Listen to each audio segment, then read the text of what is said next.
Good afternoon, everybody. Welcome to our webinar on education awareness is the bedrock of your data protection framework. And just to let people know, we will break about halfway through just for some of the Q&As, and then we'll deal with the rest at the end. So yeah, welcome to the webinar today. As we said, yeah, education awareness is the bedrock of your data protection framework.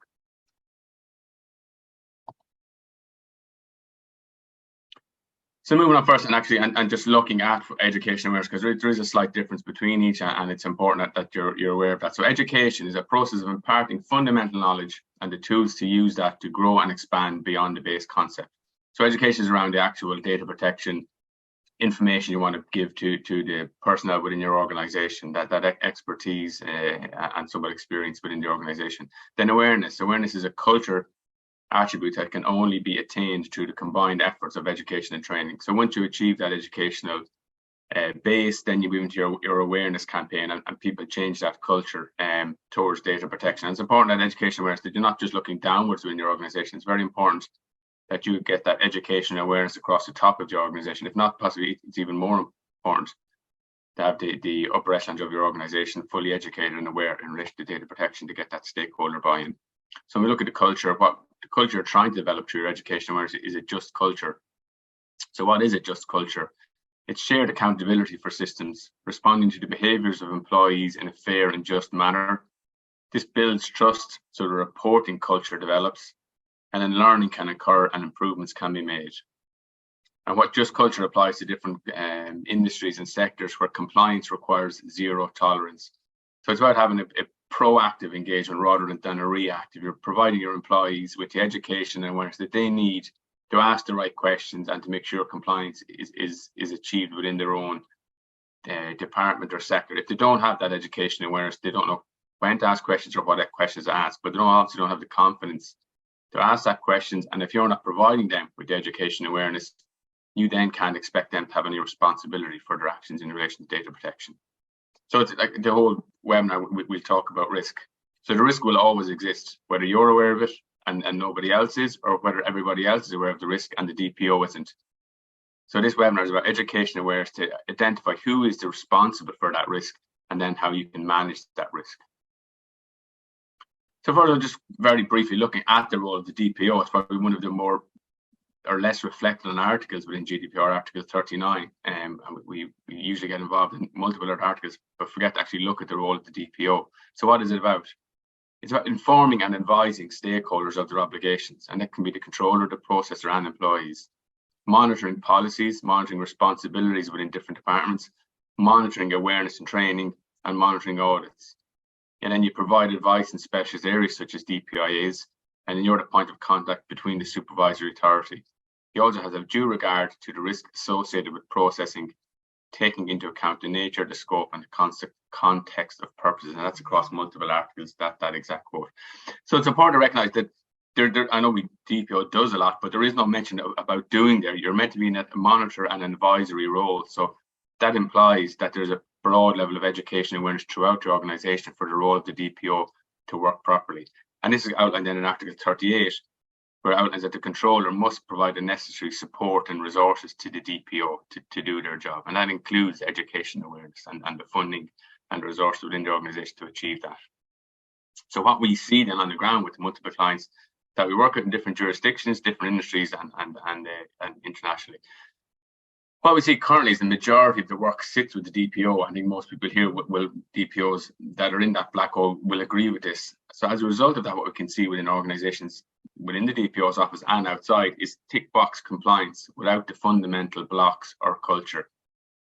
And key to this then is to mitigating this risk of the tick box compliance is education awareness. It's critical to promote this positive engagement. What we see with tick box compliance is policies are not practical. They're policy templates or they're downloaded. And when the employees get this policy, say, this doesn't reflect my role, it doesn't reflect their organization, I don't understand the language, I don't understand the job titles that are there, I don't understand the scope and purpose of it. So policies, and we'll look at this in more detail later, policies have to be drafted. So when policies and procedures, so when the employee picks it up, it actually gives them a roadmap of how to react to a breach or how to react to a DSAR. And if they need further information, where to get that from, so the contacts of the DPO or data champions. The ROPA, the DPC recently did a ROPA sweep, and that found multiple errors and poor ROPAs across organisations that they weren't functional, didn't reflect the processing. So if you have a non-functional or a ROPA doesn't reflect what processing is done within your organisation, that's just increasing the risk of breaches and increasing the risk of data subject access requests with the workload. If your ROPA is robust and reflects your organisation, you know where to look for the information. And that's where the supervisory authorities, including the DPC, expect you to look.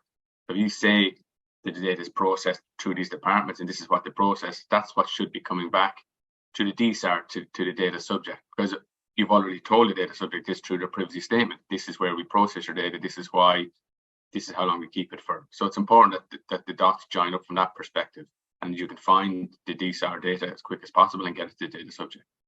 Retention is unrealistic and not practical. And in most cases, retention policies aren't adhered to because they just put something down, or it's broad brushstrokes is one extreme, and then the other extreme is too much detail, which is impossible to enforce. So your retention has to be set, which is realistic and practical and can be implemented. And then we see cookies and consents. Cookie used or consents used where consent isn't required or is non-compliant. And also cookie policies on websites not fully identifying what data you're collecting, where that's going, and a lot of times that data can be going outside the EU or the EEA. And that's down to not having the proper processing agreements with your third-party providers if your websites are being designed by third parties. And I've mentioned already about DSARs, where extensions are the norm. With that, this is non-compliant. Extensions should only be in the exceptional cases and exceptional circumstances. But with not having a robust ROPA or retention policy, we don't know where the data is, and we don't know what we're keeping. So it takes longer than expected to do the DSAR. But repeated extensions is non-compliance, and the DPC are starting to look at this. So overall, what we see on the ground is reactive compliance, reacting to breaches, reacting to DSARs, rather than proactive. But to be fully proactive, it has to be built on an education and awareness program across your organization. So people come to you in advance of pressing send or in advance of initiating a processing procedure to run it past you, and then you can ensure it's compliant and it's as efficient as possible, rather than reactively dealing with cases. So what we do to look at this education and awareness program is the 6 P's of information security. So we look at each one of these individually: planning, policies, programs, protection, people, and projects. So first of all, looking at planning, and this is something that's come up in some of our previous webinars. To have any plan, you have to identify your current state and identify your end state. Where do you want to get to?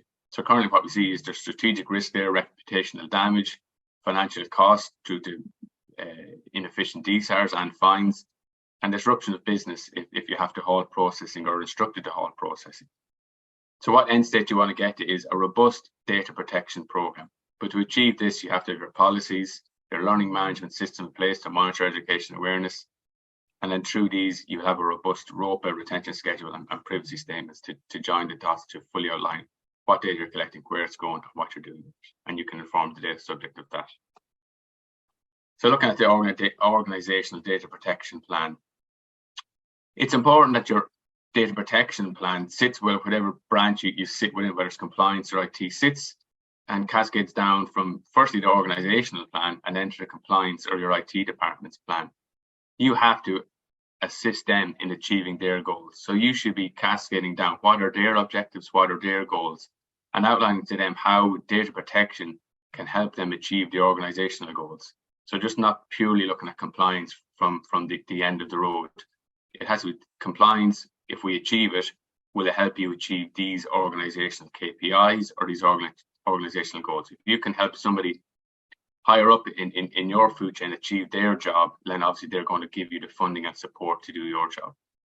So your mission and your vision of the data protection program, use the organization mission and vision statements and highlight that.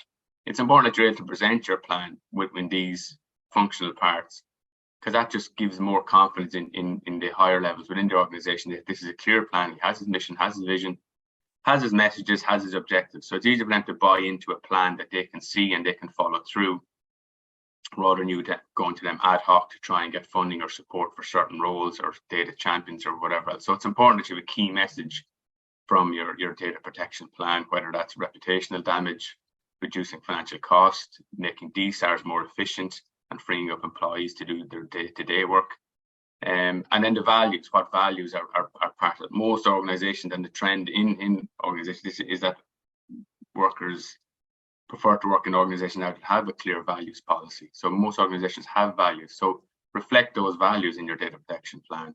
And again, this must be visible, and that comes again from stakeholder and sponsor buy-in. It must be fully backed by the board or by management, and they're the ones pushing it. It can't always be you as a DPO or the DP lead trying to push this all and push against that closed door. You need other people's assistance to get that across the line and to get buy-in from others. So that's why you must have an information campaign with sponsor support, not the DPO pushing things out. It should be from board and management level. So next we move on to policies. Okay, so there's three key areas here that a policy must have, and we see this across work where it doesn't happen. It must be implementable, must be situated in practice, and must be reflective of the organizational priorities. So looking at the first one, for a policy to be implementable, it needs to clearly define the organization's commitment to the policy area. So when we're drafting policies, the DPO has to route these policies through board level or management level. They have to be signed off by management. And that's management have a responsibility towards that policy, but then it also comes out from that level and comes down the structure of the organization from top down, and it has that stakeholder pushing it down from the top down. It can't be the DPO trying to implement their own policies out of the DPO office. It has to get that top down approval. Have an implementation plan. So we look at later on project management, the phases of that, how a policy, which is just on paper or a procedure, how that can become embedded within the organization, have a culture where it's applied and adhered to.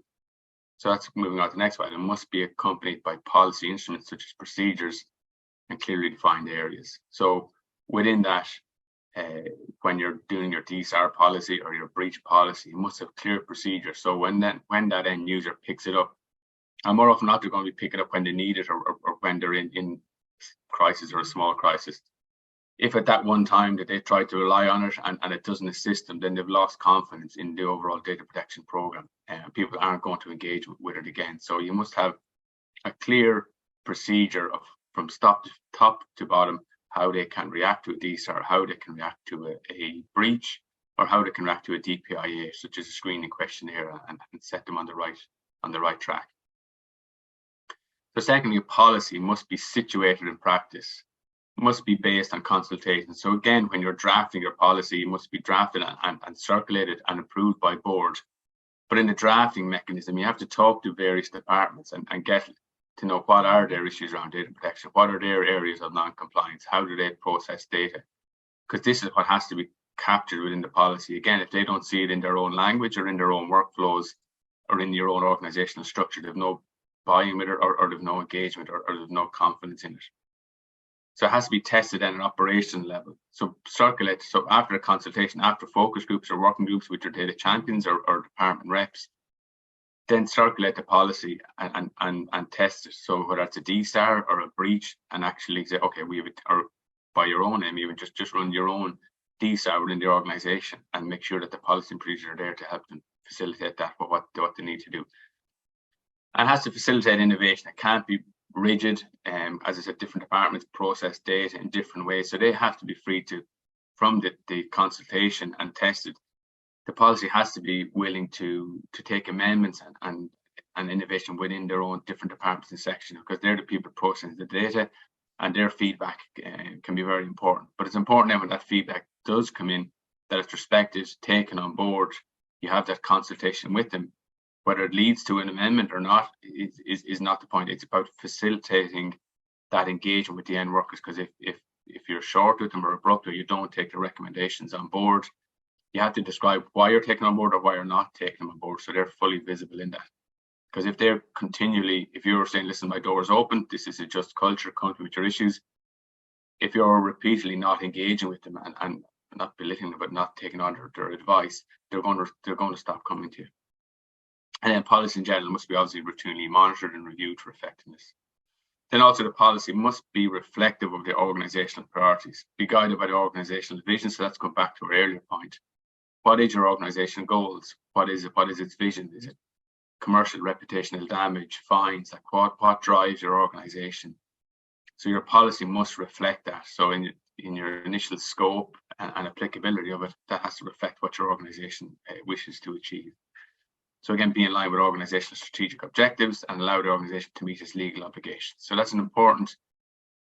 Obviously, yeah, it's more beneficial to achieve the vision and strategic objectives, but legal compliance are non-negotiable. They're the baseline of what it has to be achieving. So again, look at broadly at the policies. What is the purpose of your policy? Is it just purely to achieve compliance, or is it to assist your staff in your organisation? And it has to be the second. If you're not providing that value by assisting them in doing the role or assisting them in doing the data protection work that you want them to do, and if it's purely a tick box compliance, it's not going to be used and it's not going to be embedded in the organisation. So then moving on to program and looking at the education awareness program. These are the main points that your education awareness program has to achieve. It has to have a focus, and that's both of the employees and on the employees. So you must focus on your employees, like what do they need? We'll look at later on, the next one, look at purpose and needs and gaps. So what do your employees need? But it also must be the focus of the employees. So visibly across the organisation, and again, looking at that stakeholder sponsorship, it has to be pitched at the right level. People have to be engaged, whether it's posters, emails, circulars, whatever it is. It has to be the focus of the employees. Data protection has to be at that top table, and that's your kind of goal is to get it there. So it has to be with health and safety, marketing, like privacy by design requires data protection to be a fundamental planning area of anything that the organisation is looking to go into. So it must be a planning factor. The purpose of the education awareness, to look at their needs, what do we need to do in relation to data protection, what processing do we do, what are our objectives, and then look at the gaps. Okay, this is what we need to do and why are we not getting there? What gaps do I need to fill? What department, what staff levels, internal, external, what do I need to fill with this education awareness program? And then the method, how am I going to achieve that? Blended learning is the key here, to have, as you said already, kind of visibly posters, email circulars, but then looking at actual online training and the length of the module compared to the member of staff and their requirement first. So it's important that you can pitch the individual education awareness to specific members and tailor to their requirements. Then the content. Obviously, externally, you have to look at what are the regulations, what guidance is there, what court cases are there, what do I need to bring from the outside and inform my people internally about. But then internally, you have to look at, okay, what's coming back from the data champions, what's coming back from boards, what's coming back from certain departments, why are they engaging? So what's working well and why are they not engaging? What do I need to change? So your content has to reflect what's happening externally to the organisation and internally. Then, as you said, structure, low, medium, and high. So that's in relation to the comprehensives or the content of the education awareness. So low, okay, what staff just need basic awareness. Medium, then what people need a bit more in the mid-management around managing DSARs and managing breaches. And then high, okay, like head of legal, head of marketing, head of sales, head of HR. Like what are these high people or the high-risk people here that need more in-depth training and education of what they need to achieve in relation to data protection. Your program, your education awareness program must be comprehensive. It must be current, as we've mentioned earlier, in relation to content. You must be horizon scanning across various guidance and new regulations that are coming out in relation to your industry and your organisation. And it must be across the whole of the organisation. So everybody within your organisation interfaces with data at some stage, whether that's at low level or high level, but you must recognise that and group those people into groups and then target them with the required education awareness program. But everybody is a risk, so don't neglect any specific area. And then adaptability. This is kind of organisation led. So if you need to do refreshers, if you need to do it on induction, so you have to be able to adapt your training education to certain circumstances or in relation to industry specific regulation if something new has come out, or internal within your organisation if you've got repeated breaches or repeated incidents in relation to something. You have to know when to be able to step it up and to step it back. So your program has to be adaptable. And an important all of this is the metrics, and we'll look at the reporting format later on when we look at this. But through the metrics or through measuring your education awareness program, you have to be able to prove that it is effective, and you have to be able to prove that you're delivering value. So you have to be able to measure what percentage of departments have done the training, who are still having it done, so you can report on that. but also then hopefully as you embed education awareness, you should be seeing a reduce in DSARs, the length to do them, the reduce in breaches and that sort of stuff. So you must monitor that and report back, because if you can report back, this is the value I'm delivering, this is how it's been effective, then you're going to get more stakeholder buy-in and more funding and more support for doing the role. So looking at the program, so you mentioned like education and awareness. So it has to be tailored to the risk role and function, tailored to departments, obviously time available, and then looking at your induction, refresher, what's your working in response to the induction of staff, refresher training, or responding to a specific incident. So what I have on the platform is that these are various forms of training that you can provide. The status of the course is live, when that course was published, how many employees you've sent that course to, and then how many have completed. And then this line here, which is just behind the drop-down menu, is how many are still pending. So each of these courses, you can view the course details, view the employees by name, you can extend the deadline for it, invite more employees, remind all pending. If the course is done, you can archive it or you can delete it. So this then provides you with that reporting mechanism where you can go to the board or go to certain departments. This course is being advertised now, or each staff member will receive an email to undergo the training. So your staff have received the training invite, only 60% have done it, only 70% have done it, and then that can be passed up to management level. So that's a key metric you can use to make sure people are engaging and doing the training, because otherwise it's hard to know how broad the training is done within your organization. And if statistics are low, 20 or 30%, it's going to be of zero benefit.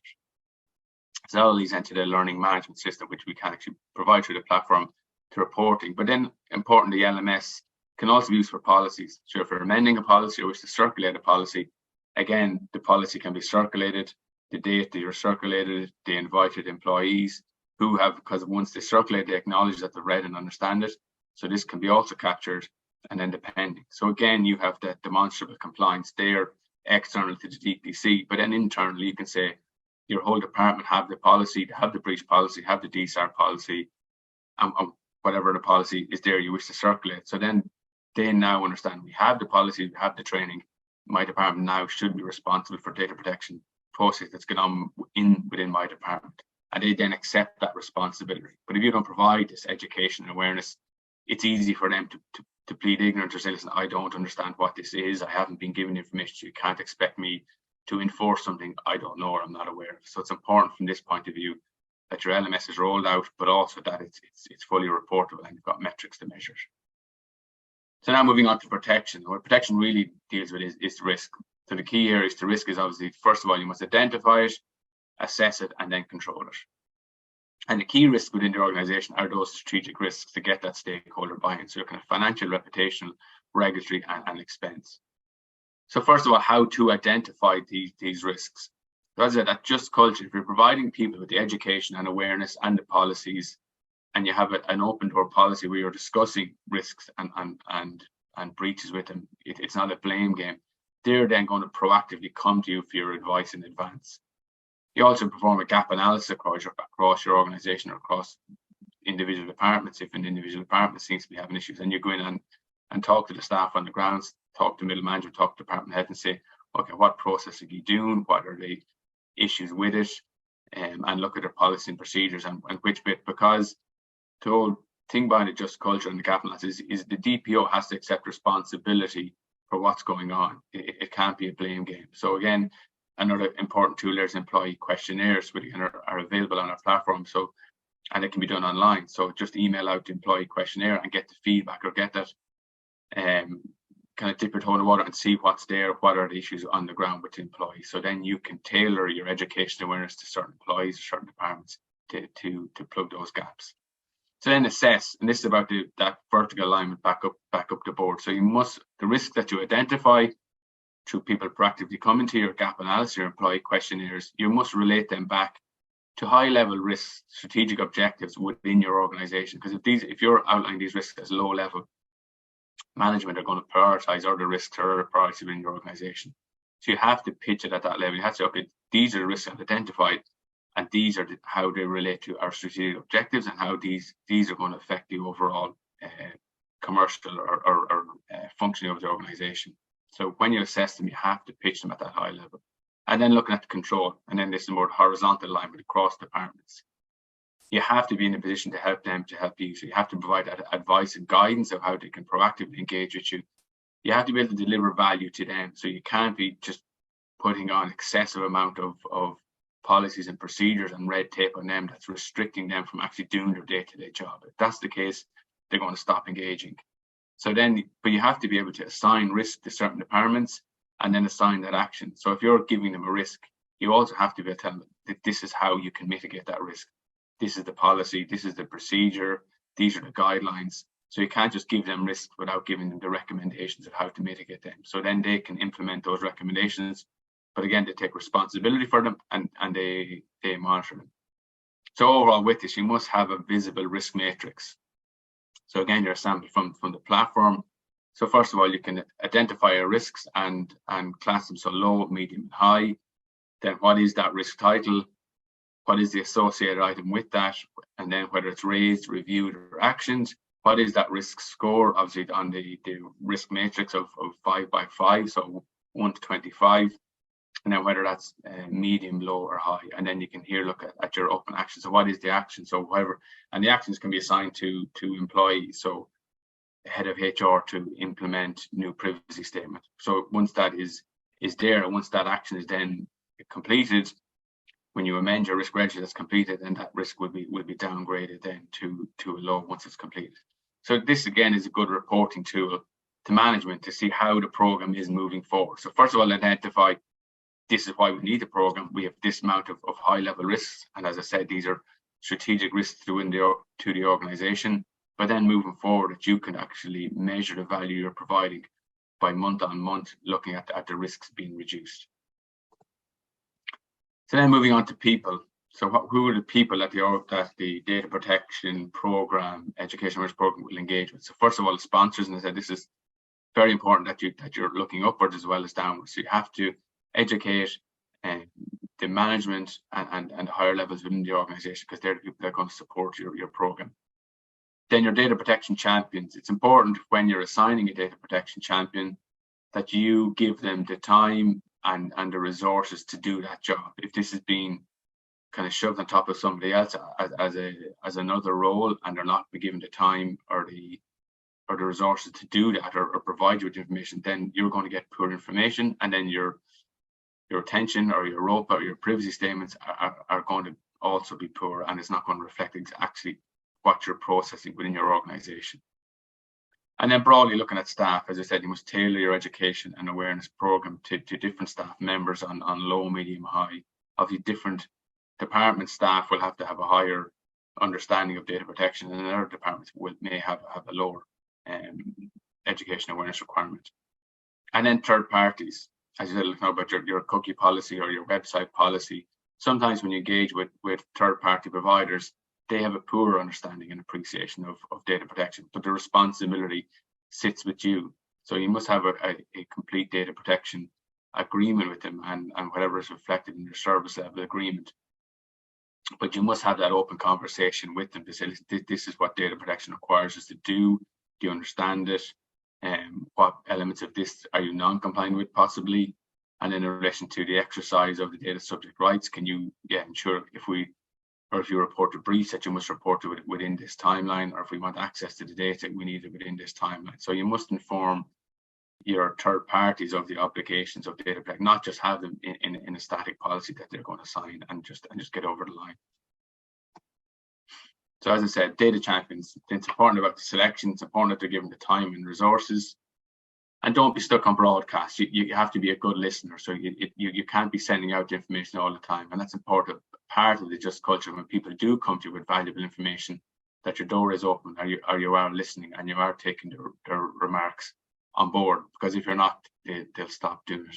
So to achieve this, as you said, it'll have a horizontal alignment across your organization and delivering value. You have to identify the common goals. You have to be helping them achieve their end goals, as well as them helping you to achieve compliance.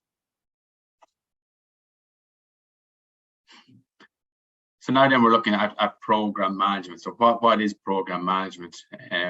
So first of all, as we mentioned throughout already, you're looking at your phases. So your project plan, it must be realistic. And we've spoken already about policies, that sometimes just you download your template or draft your template. There's no engagement with your departments or with your staff. There's no engagement. It's not circulated through the board. So you have no buy-in from the top, and you have no engagement below you or across your organization. So at this stage, of policy isn't robust, and it's not practical or doesn't provide any assistance to the end user. So even the first step, policies can take time, but they're the fundamental block. If you're moving on with a poor policy, your program is limited on where it can get to. So the first bit and the most fundamental bit to your program is your policy, that it is robust and it does identify exactly what is occurring within the organization. Just check here now and see if we do have any. No, there's no Q&A so far, so we'll move along.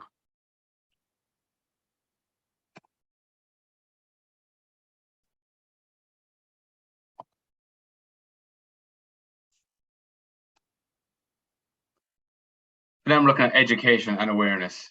Sorry, actually, just on the screen grab there from the policy. So again, you must have your policy in the one. What we see, there's multiple policies across an organization, different departments. Some are downloaded and amended within departments. Some are maybe on your intranet. Some may be circulated through email. So it's important that you identify the one single source of truth for your policies, and that this source is continually maintained, and people know, if I want to see the policy on whatever, this is where I go to. Because at times people can change policies within departments and have outdated ones on email circulation, and the policy that they get, maybe the incorrect one, actually may be telling them to do something incorrect. So the platform provides this document management platform, so you can see your policies as you put them up, the version of them, when it was last updated, and then when the review date is. And we'll see later on in the report section that you can run a report to see, okay, what policies are due to be reviewed in the next month or whatever timeline you wish to achieve. So it's important that this as a single source of truth, and that there's robust functional policies there and everybody knows where to get them. So then looking on to education awareness, and we've looked already here on the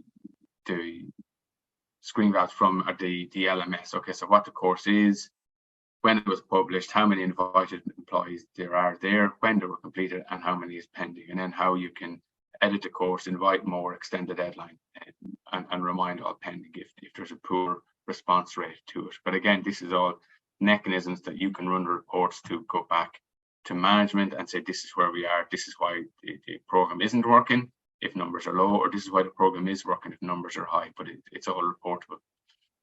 So once you have your policies in place and your education and awareness in place, and then you're looking at the kind of key functionalities or fundamental building blocks of your program. So you're looking at your ROPA, your retention schedule, DPIAs, third-party register, and data processing agreements.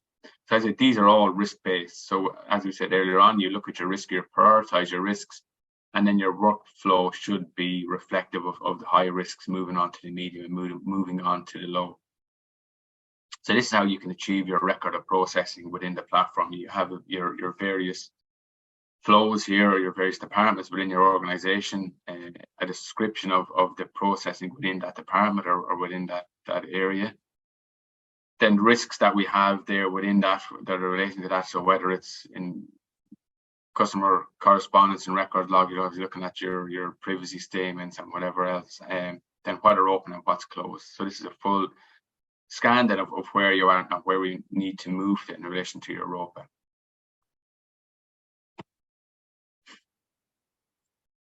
And then, as you said, it's just risk-based. So again, yeah, having your risk register and having the reporting metrics that you can deliver that to board to get that buy-in to support your program, or to show how your program is actually working. So looking then at the broader view of that project management. So the project management phases.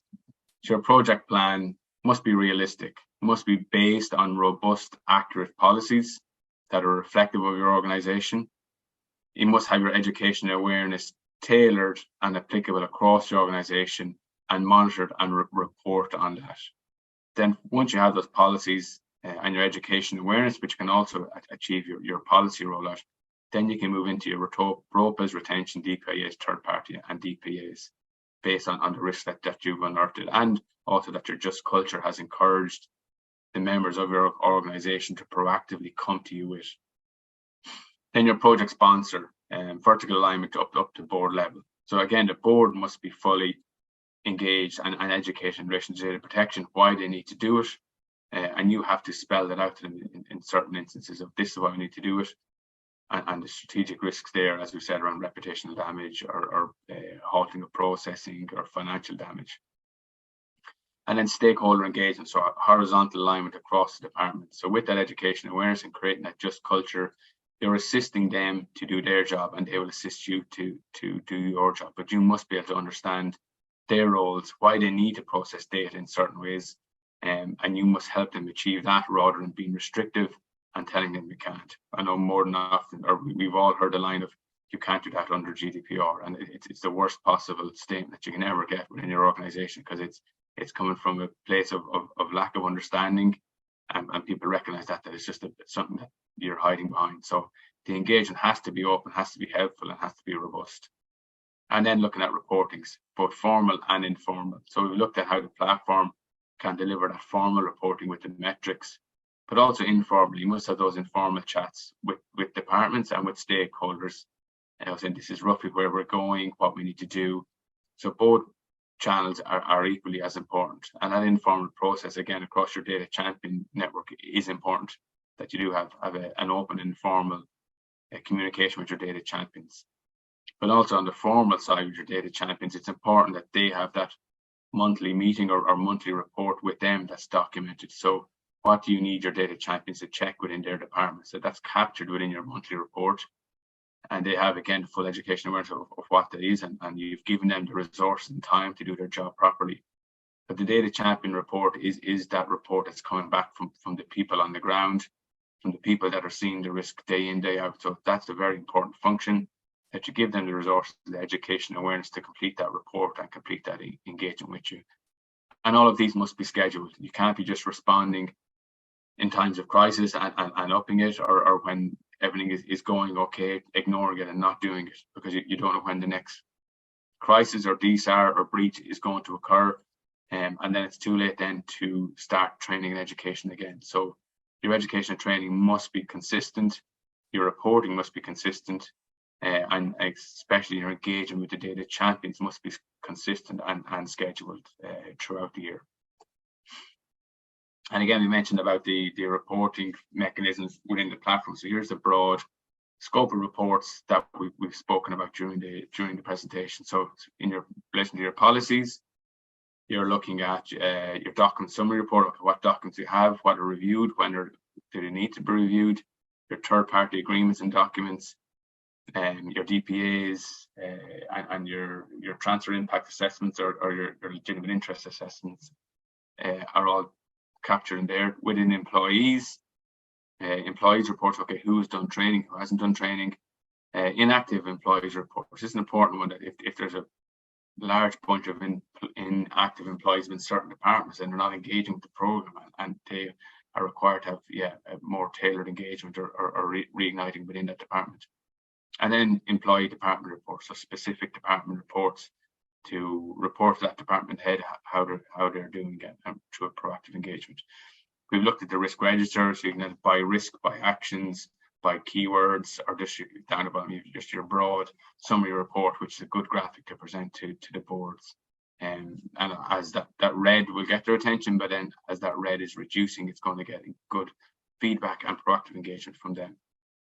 Then your GDPR logs, okay, your data processing logs, your subject logs, and your breach logs. So you can do a full reporting mechanism across those, the time scale, which are resolved, your data processing activities across the controller, whether you're a controller for the processing or a processor, and then the activities across that and the risks that are related to it. And then finally, importantly down here is your full training report. What courses have been initiated, what is the turnout for them, and how that's been achieved, and also what the scores are from the person that are doing the training, to make sure that it's only doing the training, but there's inbuilt questions and multiple choice answers within the training modules. So it's important when people are doing the courses, but also that they're answering the questions and getting a sufficient level to make sure that the training is working and they're understanding it. So that's the end of the webinar. Again, how education and awareness is the bedrock of your data protection framework. And I said, education, it's important to look up the chain as well as down the chain. It's important, and possibly more important, that the stakeholders within your organization understand what value you can give to the organization, how you can assist them in doing their job, rather than looking internally within the DPO role and just having compliance as the end goal. It's compliance as an intermediary goal to help the organization achieve their broader goals. So that's it. So I think you've got